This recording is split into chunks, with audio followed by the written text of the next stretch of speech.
There's no question about it. There is a sense of optimism in the real estate market with what's happening with interest rates. However, what I will say is that a lot of the vendors have actually embraced the rates going down and have decided that they're going to up their reserves or their expectations. Like they have every right to do that, right?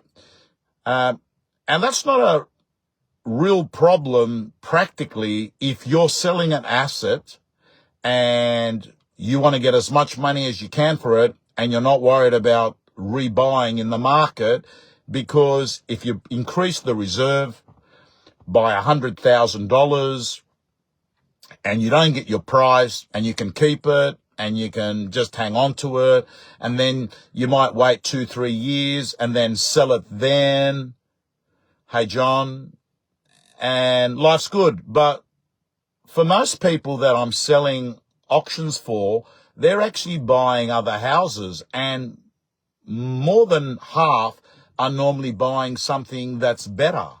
So I find that my job often is to help a vendor understand that if you were to wait for the 3 or 4 rate cuts to kick in and make the assumption that property prices go up, you also have to make the assumption that it's not just your house that's going to go up, but the one that you're looking to buy and the areas that you're looking to buy. You can't buy that as a lay-by where you buy it today at that price, and even though yours goes up, that one you've secured. It doesn't work that way. So I always spend time with a vendor helping them understand the real estate transaction is a bit like the Bible, the New Testament and the Old Testament.